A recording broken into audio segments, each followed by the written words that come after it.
voy a dar $1.000.000. Con una condición.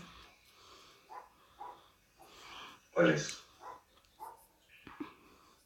Paguen en mi organización del preso callejero de mi cocaína.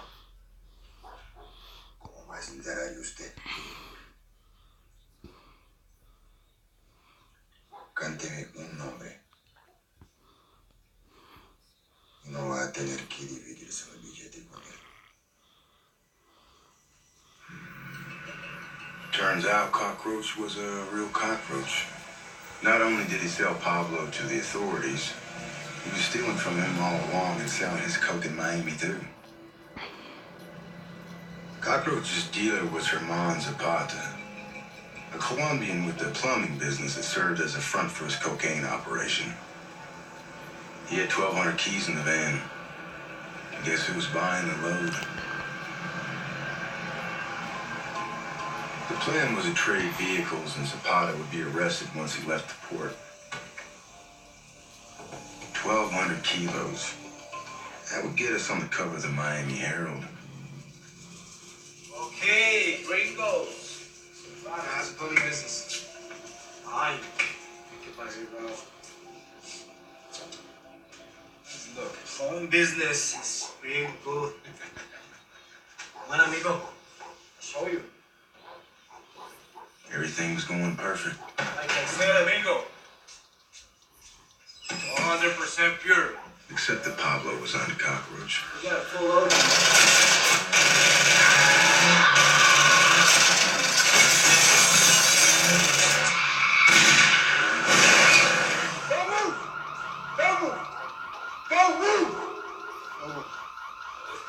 Get out! Hands down!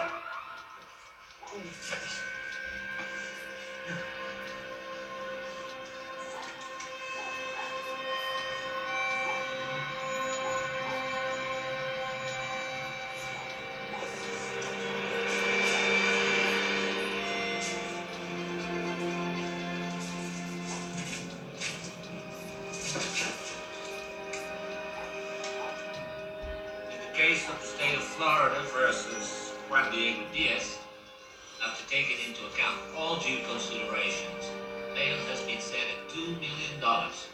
For a bond, $200,000. I got to the courthouse early the day of Makika's trial. My testimony's gonna put that bastard on death row. The U.S. District Attorney said Lakika met his bail of $2 million paid by a wire transfer from, well, why don't you take a guess? Lakika boarded and was back in Medellin by midnight. From 79 to 84, there were 3,245 murders in Miami. And outside the tourist bureau and the cops, no one much cared about that. What got the U.S. government to take notice was the money. Billions of dollars a year, all flowing from the U.S. to Colombia. And that, America can take. A group of powerful businessmen went and met with President Reagan. They were terrified the narco economy would sink the real economy of Miami. Or maybe they were pissed off that they weren't getting the cut. Whatever it was, the businessman came at just the right time. It's back to school time for America's children. It was time for America to suit up against a new enemy. Drugs are menacing our society. They're threatening our values and undercutting our institutions. They're killing our children. It was classic Reagan. Folksy, direct, tough. He vowed to go after drugs at the source. But it was Nancy who stole the show. So to my young friends out there, life can be great, but not when you can't see it. So open your eyes to life, to see it in the vivid colors that God gave us as a precious gift to his children. Say yes to your life. And when it comes to drugs and alcohol, just say no. No, no, no, no, Pablo, no, no, no, no, no.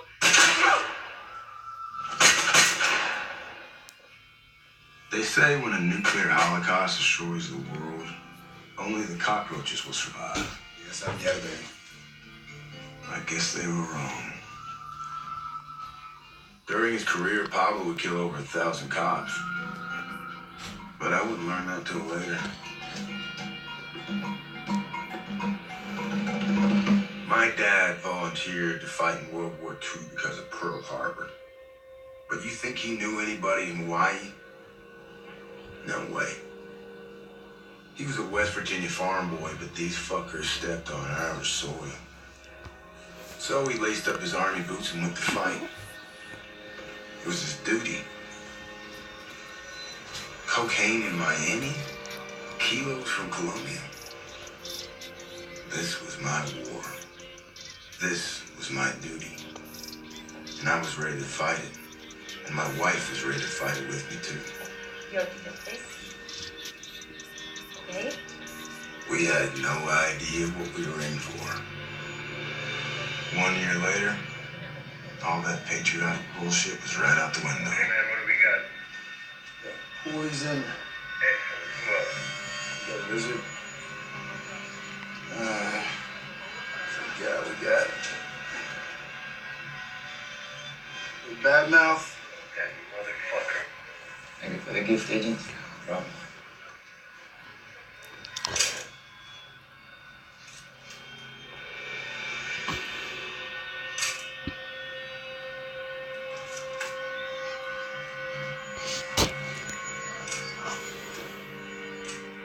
If there's one thing I've learned in the narco world, it's that life is more complicated than you think. Good and bad, they're relative concepts. In the world of drug dealers, you do what you think is right and hope for the best. Ya, patrón, lo que pasó. Mataron a Veneno en la dispensaria, señor. ¿Quién fue? Yo creo que fue Carlillo, patrón. Y ahí estaba un gringo, el de la DEA, tomando fotos, señor. Suba de recompensa. ¿Por Carlillo, señor?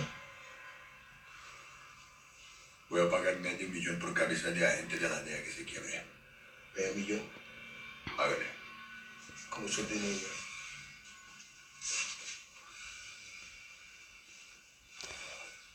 Gringos y hueputas.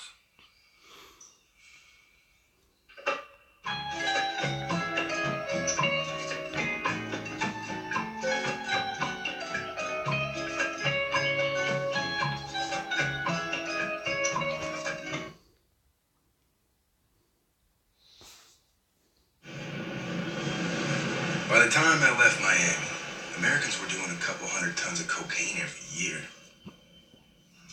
To satisfy American noses, the narcos ramped up their operations.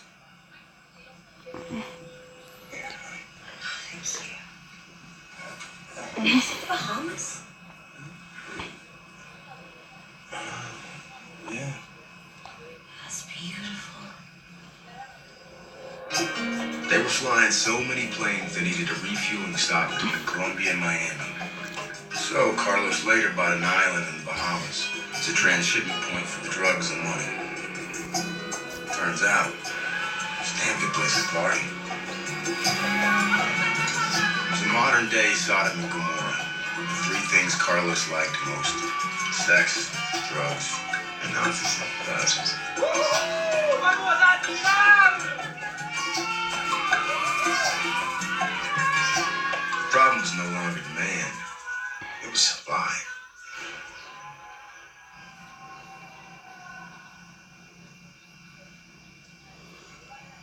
Should deal with the Amazon right now. From 10,000 feet, Colombia was a paradise of untouched rainforest. But things were different on the ground. Pablo and his partners built super labs the size of small cities. From leaf to paste to powder, they produced 10,000 kilos a week. At 50 grand a kilo, that's $5 billion a year. These guys weren't fucking around. Pablo's cousin Gustavo flew chemists in from Germany to liquefy the cocaine. He added it to liquor, to coffee, and just to be funny, they put it back in Coca-Cola. Patrón, ¿los good? Cocaine was no longer hidden alongside products. ¿Sabes del narco original? It was the product. Ha llegado ahora a ganarle los billetes. Narcos even had their own drug-sniffing dogs. A ver, Gotcha bet Pablo that not even a German scientist could fool this dog. usted. ¿Qué pasa? Vea, pues. Desespero, campeón, y se timbró. ¿No hay coca en este barco? Venga. Está mezclada con la pura fibra de vidrio del casco del barco. Ay, dame los billeticos. La patica. ¿Cómo que lo tumbaron con este perro, hermano? Falta un momento. Uy, marquesa, querida. Tranquilita. ¿Se enloqueció o qué? ¿Qué? Mi perro.